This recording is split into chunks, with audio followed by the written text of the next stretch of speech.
Yo, Justamanandhisson. So first of all, big up everyone supporting, sharing, liking, subscribing, especially to the YouTube channel. We're gonna keep pushing that, like we said before. Um, Rem's in here today. I battled with myself all day to see if I wanted him in this part, and this journey part one, as I promised, don't really involve. It's before him. As we go on, you'll understand why I'm doing it this way. So I'm not gonna go back to childhood. That's gonna be another section of certain things that I'm going to throw out there later on. I'm going to go back to before Rems came. So I was 24, 25 when Rems were born. Yeah, 25. So earlier in my early 20s now, life was on track at the beginning. 19, 20, 21, 22. I was a bricklayer, so I was doing well for myself. I was earning a bit of money,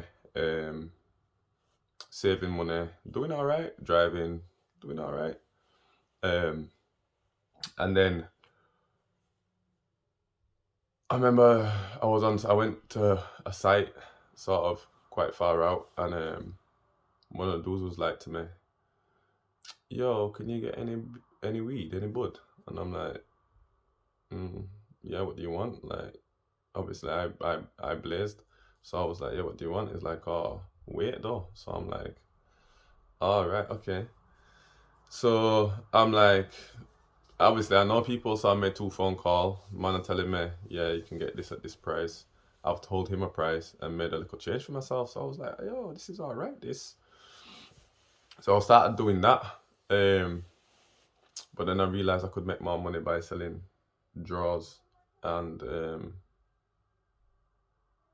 eights and 3 5s and stuff like that. So what I did was, I was working, getting my legal money, but I was doing my little thing on the side, which for me, everyone's entitled to their own opinion. I don't see nothing wrong with that because everyone has to eat. I don't judge people. Everyone has to hustle to make ends meet or whatever. Obviously, I won't even say I was being greedy. I was just making my money for myself, really. You got to understand, I was I was earning my own money from I was 12. So I've always known that way, and it hasn't changed in 24 years. So I went into that. Then so I started buying Zeds for myself and breaking them down and going to site and selling them. And then people was like, "Oh, can I get a tick till Friday?" So I was just ticking people. And then when Fridays come now, I'm getting money in, but it's all mine, obviously, and the profit. So there was time that I think it was for about 7 months, I didn't touch my wage, and I felt all right. So anyway, man started asking me if I could get heavier stuff, coke and them thing there. So you know what, this is kind of raw, this, because this is a part of my life that a lot of people don't know about. So it took me a lot of time. I've been sat here waiting for time, thinking, do I say this? But you know what, I'm gonna say it because you lot need to understand my journey and where I've come from and what I've done and the choices I've made. Why I am the way I am with my son, for one, because I don't want him to do the same things that I did. Definitely not. And the way I've turned it around. So my point is, if I can do it, anyone else can do it. So when they was asking me to get coke now, I was like, let me see what I can do. Like I said, I know people. So this is like when I was 20 odd. So I'm going back 10, 15 years now. And so obviously I was around a different sort of demographic of people them time there, which them, to be honest, if it wasn't for them people there, they showed me a certain way of life, which was, yeah, I respect them people. They'll know who they are still. So I started buying that now as well and dealing with that as well. And things were going all right, man. Everything was blessed, guy. Everything was blessed. And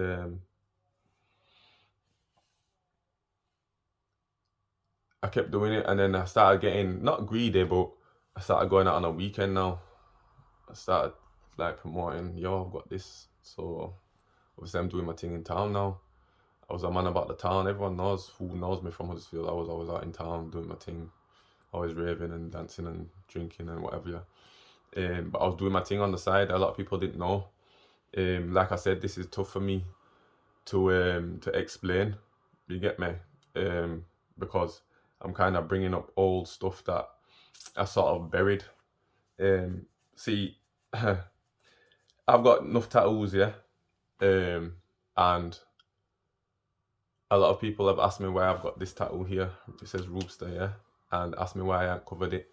This was a part of my life when I was on the roads, and I'll never cover this because it's a story. There's a story there, just like my kids' names, the bull on my hand, my football team, my line of Judah and the Jamaica flag. They're all stories, heritages, things that I love. You know what I mean? So this was a part of my life where I got this.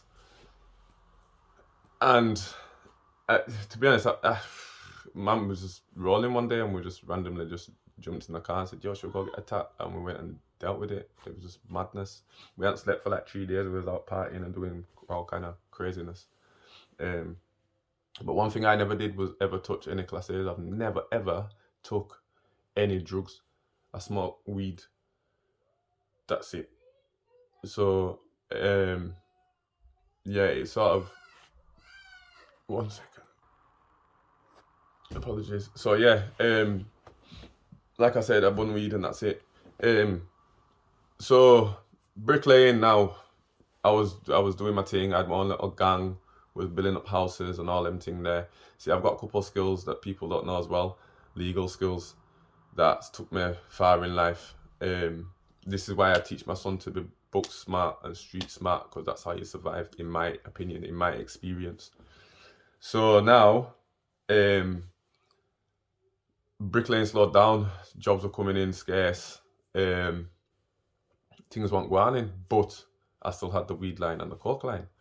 So I kind of said to myself, you know what, sure, all right, I've been doing this for how many years now? Body needs a break.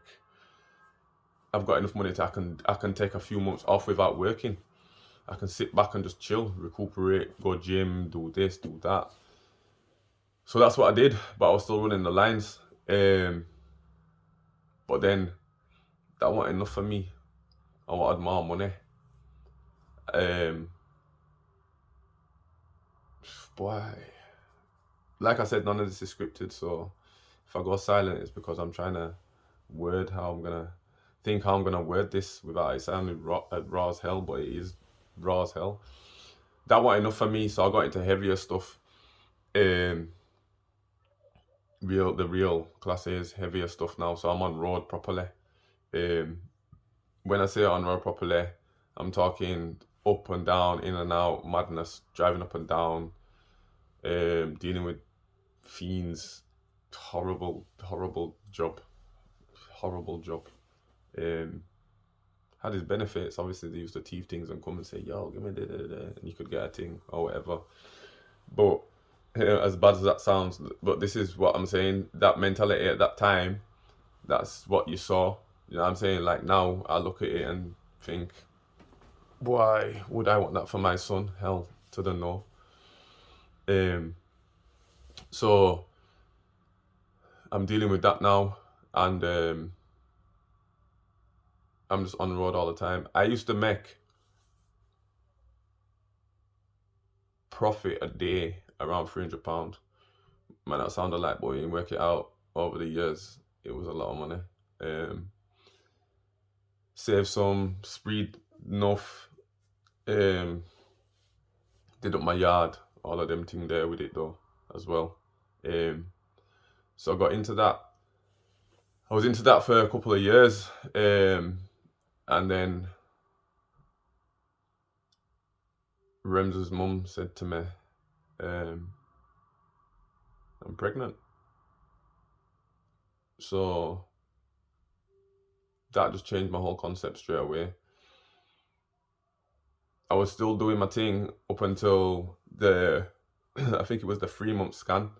when we found out we was having a boy, and I sat down with one of my brethren, I was like, yo, you know what?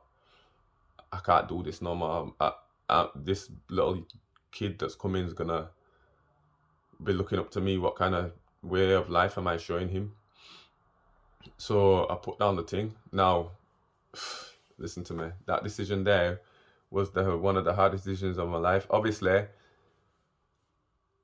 at the time, it was because of the money why it was such a hard decision. But I did it for Rims, and it was the best decision I ever made. So we I stopped doing it. I stopped doing it. And I said, right, I need to get a job. Obviously, I had certain skills, but I was looking around, I couldn't really find anything. And then the gym that I used to go to said I was there talking to the bar manager one time. My name was cool. It's like, yo, I said, yo, you got any jobs behind bar? Or I need a job, man. I've got a son coming. It's like, yo, we've got a little cleaning job, maintaining the grounds, this, that, the other. So I was like, you know what? Boom, all right, cool. So I've took the job now. It's like, yo, we'll pay you cash in hand. So I'm like, all right, cool. So they've paid me cash in hand now, and at the end of the week, I think it was like 100 or £120 for the week. And I looked at the pay packet and I was like, yo, I could make this in 1 or 2 sales. Like, this is an adjustment. And that was hard for me, really, really hard. And then I said to myself, can I do this? Can I do this? Obviously, I went back in, dibble, double, did a little middleman thing, so I could buy things for Rem's pram. I wanted a nice pram for him. I wanted this and that, the other. So I went back in once, did a thing, and then came back out, made enough to buy things because my savings is my savings. I'm a very strict guy with my savings, so I didn't touch that. I just made that and then did what I had to do, and I came out forever. And until no, not even until, because I wasn't in it. And one night, Belly's big now, is due anytime. One night I got a phone call off, I'm not even gonna say who or what. I got a phone call, man's being robbed, blah blah blah, need to go back and get the phone. So Rem's mum said to me, don't go. I said, yo, I need to go, man, it's my people, and rare, because it was my close people. And my mum's like, his mum's like, don't go. But I'm like, yo, I need to. So we've gone back. Me and the brother and another dude, and we've gone back, found the phone, come back. As we're flying back now, blue lights behind, man, pulled over. Man had all kind of things in the car. And I said to myself, oh my days, how have I got caught up in this? And my son's coming. Anyway, long story short, they didn't search us. I don't know don't know who was looking down, but they didn't search the car. There was more concern of the speed. And we got away. From that, come out, that was it. So then I'm doing this cleaning job. Rems comes along. That's it for now. Part 2, you'll see Rems. Man like Rubes, over and out.